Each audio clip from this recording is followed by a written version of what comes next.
Friends, हम लोग वर्ग के बारे में पढ़ने वाले हैं। तो चलिए आप लोग ध्यान से देखिए वर्ग होता क्या है। सबसे पहली बात, वर्ग हमारा एक चार भुजाओं से घिरी हुई क्या होती है, एक वंद आकृति। एक ऐसी आकृति होती है जिसकी चारों भुजाएं क्या होती हैं, समान लंबाई की होती हैं। ठीक है। और और क्या होता है, प्रत्येक जो कोण होता है वो 90 डिग्री का होता है। तो इसको आप नाम दीजिए क्या, ए बी सी डी। तो यहाँ पर आप लोग चलिए हम लोग लिखते भी चलते हैं। लिखिए A B C D, A B C D एक वर्ग है, वर्ग है जिसके गुण एक एक करके इसके गुणों की हम चर्चा करेंगे। ठीक है, जिसके गुण और सारे गुणों की चर्चा करेंगे, कोई भी बात छूटेगी नहीं। जिसके गुण इस प्रकार हैं। और अगर आप लोग किसी प्रतियोगी परीक्षा की तैयारी करते हैं तो स्टूडेंट्स, और आपको वर्ग के बारे में सारी जानकारी नहीं है, तो क्लास आपके लिए इंपॉर्टेंट है। ठीक है, चलिए आप लोग ध्यान से देखिए। तो सबसे पहली बात क्या है, वर्ग की सभी भुजाओं की लंबाइयां समान होती हैं। लिखिए वर्ग की प्रत्येक भुजा की लंबाई यहाँ एक समान होती हैं, बराबर होती हैं। चलिए अब लोग ध्यान से देखिए। अब ये आपका वर्ग है। अगर हम भुजा ए बी की बात करें तो भुजा ए बी बराबर, देखिए भुजा ए बी बराबर होगा बी सी के। ठीक है, बराबर होगा सी डी के और बराबर होगा ए डी के। सभी भुजाओं की लंबाइयाँ क्या होती हैं, बराबर होती हैं। आगे अब और एक बात आप लोग ध्यान से देख लीजिए, जो आपकी भुजा ए बी है वो समांतर किसके होगी, सी डी के। और ये जो भुजा ए डी और समांतर होगी बी सी के। इसको भी आप जानते रहिए। ठीक, चलिए अब हम लोग आगे बात कर लेते हैं। जो भी शीर्ष कोण, हमने कहा ना प्रत्येक कोण 90 डिग्री का होता है। यहाँ पर देखिए जो एंगल बन रहा है, देखिए ये जो एंगल बन रहा है, ये एंगल कितना डिग्री का होता है, 90 डिग्री का होता है। तो यहाँ से लिख लीजिए जो आपका एंगल ए है वो बराबर होगा एंगल बी के, बराबर होगा एंगल सी के और बराबर होगा एंगल डी के। और प्रत्येक किसके बराबर होता है, 90 डिग्री के, समकोण होता है। चलिए अब हम लोग आगे चलते हैं अगली प्रॉपर्टी की तरफ। अब आप लोग ध्यान से देखिए, ये जो बी है, अगर हम बी को इस डी से मिला दें, ठीक है, बी को हमने क्या किया, डी से मिला दिया। और ये जो यहाँ पर आप सी देख रहे हो, इस सी को आप डी से मिला दो, तो बी डी और ए सी क्या है, विकर्ण है। ठीक है, और आपको पता होना चाहिए कि जो वर्ग के विकर्ण है, वर्ग के विकर्णों की लंबाइयां क्या होती हैं, एक समान होती हैं। लिखिए वर्ग के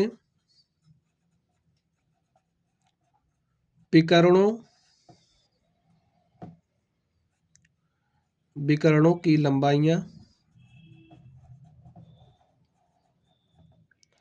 एक समान होती हैं। अब इसके कहने का मतलब क्या है, जो आपका विकर्ण बी डी है, बी डी की जो लंबाई होगी वो बराबर होगी ए सी की लंबाई की। तो लिख लीजिए बी डी बराबर होगा ए सी की। चलिए आगे चलते हैं। तो अब आप लोग एक बात और ध्यान से देखिए, ये जो विकर्ण है आपस में एक दूसरे को यहाँ पर काट रहे हैं। ठीक है, काट रहे हैं ना, देखिए यहाँ पर एक दूसरे को काट रहे हैं। तो और देखिए वर्ग की खास बात क्या होती है, वर्ग के विकर्ण आपस में एक दूसरे को 90 डिग्री पर काटते हैं। ठीक है, किस पर काटते हैं, 90 डिग्री पर काटते हैं। यानी कि यहाँ का जो आपका एंगल बन रहा है, ये देखिए जो एंगल बन रहा है यहाँ पर, वो 90 डिग्री का एंगल बन रहा है। ठीक है, समझ गए। यहाँ ये जो एंगल बन रहा है, यहाँ ये जो एंगल बन रहा है 90 डिग्री का होता है। वर्ग के विकर्ण आपस में एक दूसरे को 90 डिग्री पर काटते हैं। यहाँ पर ये जिस बिंदु पर प्रतिच्छेद करें उसको हमने क्या मान लिया है, वो। चलिए इस बात को भी आप लिख ही लीजिए, वर्ग के विकर्ण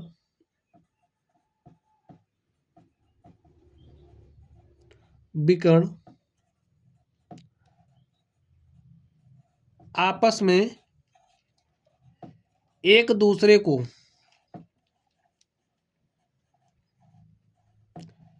एक दूसरे को लंब समद्विभाजित करते हैं, ठीक है, लंब समद्विभाजित करते हैं। इसके कहने का मतलब क्या है आप बताइए। लंब समद्विभाजित का मतलब आप समझना पड़ेगा आपको कि भाई एक दूसरे को लंबवत काट रहे हैं, यानी कि 90 डिग्री का कोण बना रहे हैं, ठीक है, और समद्विभाजित का मतलब दो बराबर भाग में बांटते हैं। यानी कि अगर हम लोग इस वाले भाग की बात करें, ये जो विकर्ण AC है इस BD को समद्विभाजित कर रहा है, दो बराबर भाग में बांट रहा है। यानी कि अब आप लोग जब तक पूरी बात समझ नहीं लो तब तक छोड़ना नहीं है, ठीक है। ये जो आपका AC है ये BD को क्या कर रहा है, दो बराबर भाग में बांट रहा है, यानी कि A वाला भाग इसके बराबर है। तो लिख लीजिए, अभी आप केवल इतने लिखिए ताकि एक एक बात हम आपको समझा सकें। वर्ग के विकर्ण आपस में एक दूसरे को समद्विभाजित करते हैं। इसके कहने का मतलब क्या है, जो आपका OB है, देखिए ये जो OB है बराबर होगा OD के, ठीक, और ये जो विकर्ण BD है AC को क्या कर रहा है, समद्विभाजित कर रहा है, यानी कि दो बराबर भाग में बांट रहा है, यानी कि A वाला भाग इसके बराबर है। तो आप इसको भी लिख लीजिए, जो आपका OA है वो बराबर होगा किसके, OC के। ये बात भी आप समझ गए। स्टूडेंट जितनी प्रॉपर्टी आप समझे रहोगे प्रश्नों को सॉल्व करने में उतनी आसानी होगी आपको। अब हमने कहा ना लंब समद्विभाजित करते हैं, यानी कि यहाँ का जो कोण है वो 90 डिग्री का होता है, इसको लिखने की जरूरत नहीं, आप समझते रहिए, ठीक है। या फिर लिख लीजिए जो आपका एंगल AOB है वो बराबर होगा 90 डिग्री, देखिए AOB 90 डिग्री। इसी तरीके से BOC आपका 90 डिग्री होगा, और आपका देखिए COD आपका 90 डिग्री होगा, एंगल COD 90 डिग्री होगा, और एंगल AOD आपका 90 डिग्री होगा। समझ गए, चलिए इस बात को भी हमने लिख दिया।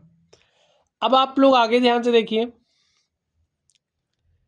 ये जो आपका विकर्ण है विकर्णों की लंबाइयां समान है, लिखिए विकर्णों, अब हम डायरेक्टली लिख दे रहे हैं, ठीक है, विकर्णों की लंबाइयां एक समान है तथा विकर्ण आपस में एक दूसरे को समद्विभाजित करते हैं, तथा विकर्ण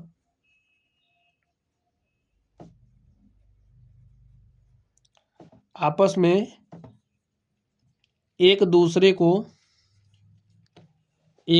को समद्विभाजित करते हैं। भाई दो बराबर भाग में बांट रहे हैं, मैंने आपको बता ही दिया है, दूसरे को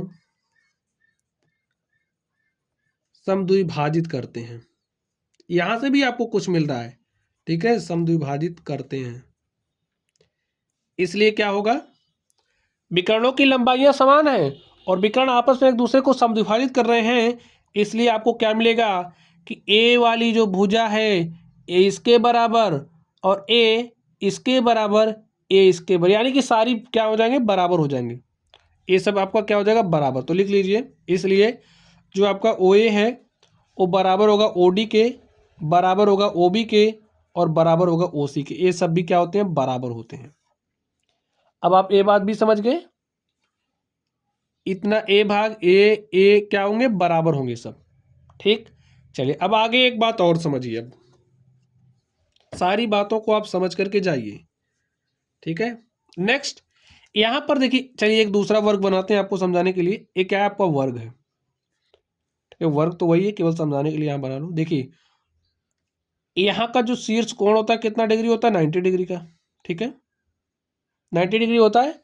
अब ये जो विकर्ण है, विकर्ण क्या काम करता है, यहां से समझिए, ये जो आपका शीर्ष का कोण है, ये देखिए शीर्ष का कोण, इसको दो बराबर भाग में बांट देता है। अब 90 डिग्री था, दो बराबर भाग में बांटा बटा, तो प्रत्येक भाग कितना हो जाता है, 45 डिग्री का। इसी तरीके से विकर्ण इसको भी दो बराबर भाग में बांटेगा, इसको भी दो बराबर भाग में बांटेगा, इसको भी दो बराबर भाग में बांटेगा, ठीक है। ये बात भी आप समझ गए। ये जो शीर्ष कोण आप देख रहे हो, ऐसे अगर विकर्ण निकला पूरा 90 था, आपको काम पड़ रहा है इतने वाले का, तो इसको आप 45 लिख सकते हो। क्यों, क्योंकि जो वर्ग का विकर्ण होता है वो शीर्ष को दो बराबर भाग में बांटता है। लिखिए दीजिए इस बात को, वर्ग का विकर्ण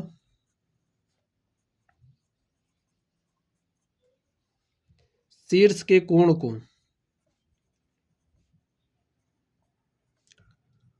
को दो बराबर भाग में बांटता है, ठीक है, या काटता है, जैसा भी मर्जी हो। इसलिए प्रत्येक कोण कितना हो जाएगा? देखिए अब इसको दो बराबर भाग में बांट दिया तो आपने यहां से क्या समझा? यहां पे जो आपका एंगल है देखिए CDO, ठीक है, चलिए लिख दें। इसलिए जो आपका एंगल CDO है, देखिए CDO, और यहां से ध्यान से देखिए ADO, और यहां से ध्यान से देखिए BAO, और ध्यान से देखिए DAO, ठीक। अब यहां पर ध्यान से देखिए ABO, यानी कि इस वाले कोण की बात हो रही, ठीक है, तो ABO आगे बराबर होगा किसके? CBO के। सब 45 डिग्री के बराबर होंगे, समझाने के लिए हम आपको लिख दे रहे हैं, ठीक है। CBO, फिर BCO बराबर किसके होगा? देखिए BCO DCO के। सब हो गया ना? चलिए जो छूटा होगा उसको आप लोग समझ लेना। बराबर किसके होता है? 45 डिग्री के, क्योंकि ये विकर्ण है, ठीक है, ये विकर्ण है, यहाँ 90 डिग्री होता है, तो भाई ये क्या करेगा? दो बराबर भाग में बांटेगा, तो ए भाग 45, ए भाग 45, ए भाग 45, ए भाग 45, ए भाग 45, ए भाग 45, ऐसे भाग 45 डिग्री के हो जाएंगे। तो इतनी बात तो आप लोगों ने समझ लिया। तो लगभग सारी बातों को आप लोगों ने समझ लिया है। चलिए एक बात और आपको समझा दें, ये जो आपका विकर्ण है, वर्ग का विकर्ण, उसको आप निकालोगे कैसे?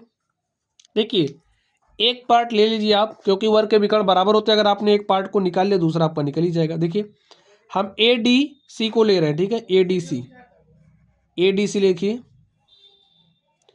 A है और AD है, ये आपका AC है। अब ए कोण 90 डिग्री है, तो 90 डिग्री के सामने की भुजा क्या होती है? कर्ण। भाई ए वर्ग है तो इसको विकर्ण बोलते हैं, तो ये विकर्ण लिख लो। अब आपको ये विकर्ण प्राप्त करना है, कैसे प्राप्त करोगे? और आपको पता है वर्ग के विकर्ण वर्ग जो आपका होता है उसकी प्रत्येक भुजा समान माप की होती है। हमने मान लिया कि भाई भुजा की लंबाई क्या है? A है। अब ए भी आपका A होगा, ए भी आपका A होगा, तो पाइथागोरस प्रमेय आप लोग अप्लाई करोगे तो ये जो विकर्ण है आपको क्या मिल जाएगा? A स्क्वायर 2A स्क्वायर, और 2A स्क्वायर का आप वर्गमूल ले लोगे तो आपको क्या मिलेगा? A√2, ठीक है। ये क्या होता है? वर्ग के विकर्ण की लंबाई। या फिर आप लोग ऐसा भी जिस तरीके से आपको याद हो, √2A, ऐसा भी आप लिख सकते हो। तो ये क्या होता है? वर्ग के विकर्ण की लंबाई होती है। तो स्टूडेंट्स सारी बातों को तो हमने आपको समझा ही दिया। तो चलिए आप लोग पढ़ते रहिए। अगर आपको कोई डाउट हो तो कमेंट बॉक्स में कमेंट करना। वीडियो पसंद आए तो वीडियो को लाइक कीजिएगा, चैनल पर नए हो तो चैनल को सब्सक्राइब कर लीजिएगा। तो चलिए आप लोग पढ़ते रहिए। Thank you.